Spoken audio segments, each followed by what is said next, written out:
আসসালামু আলাইকুম। আজকে আমরা কথা বলব কীভাবে হার্টের রক্তনালী ব্লক কমিয়ে ফেলা যায়। এনজিওগ্রাম হয়ে গেছে এমন রোগীরা প্রায় চেম্বারে আসেন, বলেন যে ডাক্তার সাহেব আমার হার্টের রক্তনালীতে অনেকগুলো ব্লক ধরা পড়েছে। এটা কিভাবে কমানো যায়? আমার ওষুধ দিয়েই ব্লক পুরোপুরি ভালো করে দেন বা ওষুধ দিয়ে ভালো করা যাবে কিনা? বিশেষ করে আমরা যাদেরকে বলি যে আপনার হার্টে রিং পরানো লাগবে বা বাইপাস করানো লাগবে, ওনারা কিন্তু বেশ নার্ভাস হয়ে যান এবং বলেন যে আমরা আগে ওষুধ ট্রাই করে দেখতে চাই। অনেকে আয়ুর্বেদি নেন, অনেকে হোমিওপ্যাথি নেন, অনেকে বিভিন্ন যোগাসন করেন, হ্যাঁ?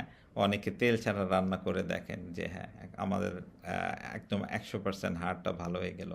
আমি বলব এই ধরনের 100% ব্লক ছুটে যাওয়ার সম্ভাবনা একদম শূন্য, একদমই সম্ভব না। তবে এটাও ঠিক যে কিছু কিছু চিকিৎসা আছে যেটা এভিডেন্স বেসড মেডিসিন বা ইন্টারন্যাশনালি বিভিন্ন স্টাডির মাধ্যমে দেখা গেছে অনেকগুলো দেশের, হ্যাঁ, মেধাবী ডাক্তাররা পরীক্ষা করে যেগুলি পেয়েছেন আর কি, তার মাধ্যমে দেখা যায় যে কিছু কিছু চিকিৎসা পদ্ধতির মাধ্যমে এই প্ল্যাকটা কিন্তু মানে হার্টে যে ব্লক করে যে প্ল্যাকগুলো সেটা কিন্তু কমানো যায়। যে হার্টের রক্তনালীতে যে ব্লক হয়, এইটা ব্লকের ওই জায়গাটাকে বলা হয় প্ল্যাক ফর্মেশন। দেখেন এই ছবিতে দেখতে পাচ্ছেন যে ভিতরে রয়েছে একটা লিপিড কোর এবং ইনফ্লামেটরি সেল বা ইনফ্লামেশন হচ্ছে এবং এর উপরে একটা মেমব্রেন বা ক্যাপসুল দিয়ে ঢাকা থাকে। তো এটাকে বলা হয় প্ল্যাক। যখন হার্টের রক্তনালীতে এরকম প্ল্যাক বা ব্লক যখন 70%-এর মতো হয়ে যায়, তখন কিন্তু আমাদের বুকে ব্যথা হয়, হ্যাঁ? ভারী পরিশ্রম করতে গেলে বুকে ব্যথা হয়। এবং এই প্ল্যাকের সবচেয়ে ডেঞ্জারাস জিনিস হলো যে এটা যে কোনো সময় বাস্ট হয়ে যেতে পারে।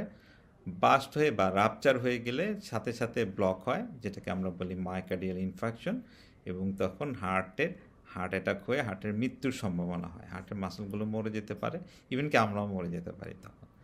তো ইন্টারন্যাশনাল স্টাডিজগুলিতে দেখা গেছে যে স্ট্যাটিন জাতীয় ওষুধ যদি আপনি হাই ডোজে খান এবং আপনার এলডিএল কোলেস্টেরল যদি 70-এর নিচে বা এখন বলা হচ্ছে 55-এর নিচে রাখা যায়, তাহলে আপনার এই প্ল্যাকটা সাইজে ছোট হতে পারে এবং ইনফ্লামেটরি সেল বা ইনফ্লামেশন কমে আসতে পারে এবং লিপিড কোডটা একদম ছোট হয়ে আসতে পারে, যার ফলে প্ল্যাকটা স্টেবিলাইজ হয় এবং এই প্ল্যাক রাপচার হওয়ার সম্ভাবনা একদম কমে আসে।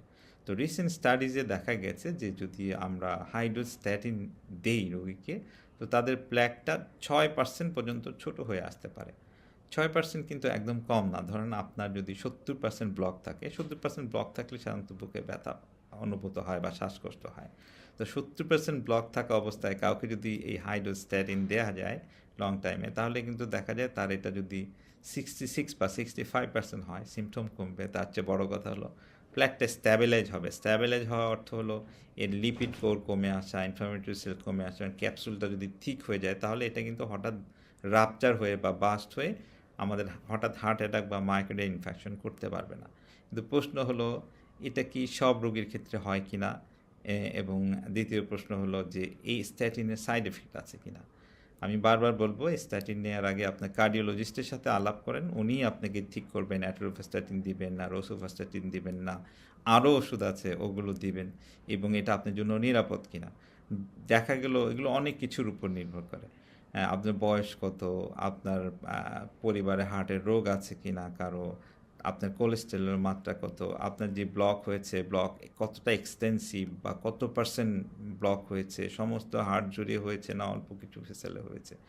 যদি হয় তাহলে কিন্তু উনি এটা বিবেচনা করে দিবেন।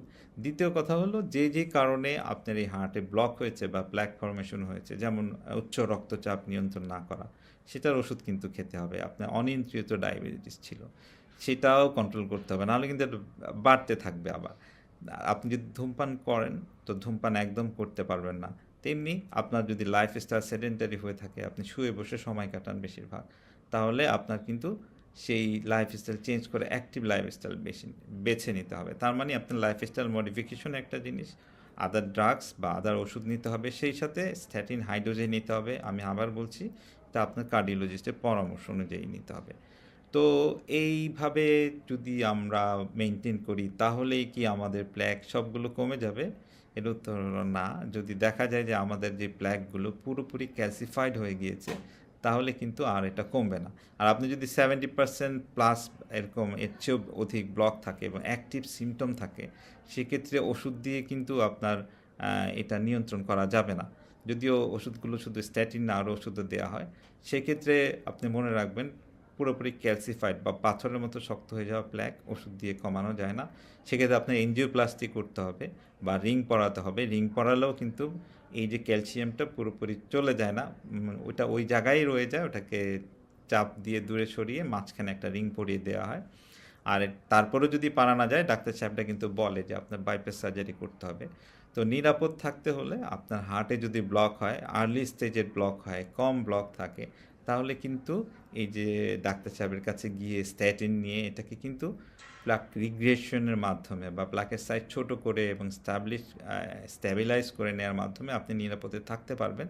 তবে যদি আপনার অ্যাক্টিভ সিমটম থাকে এবং ব্লকের পরিমাণ খুব বেশি থাকে, তাহলে সেই ক্ষেত্রে কিন্তু নির্দিষ্ট চিকিৎসা, যেমন এনজিওপ্লাস্টি বা রিং পরানো বা বাইপাস সার্জারি করতে হবে। আজকে আপনাদের জন্য এতটুকুই বললাম সংক্ষেপে। এরপরে কোনো প্রশ্ন থাকলে প্লিজ কমেন্ট সেকশনে লিখে জানাবেন।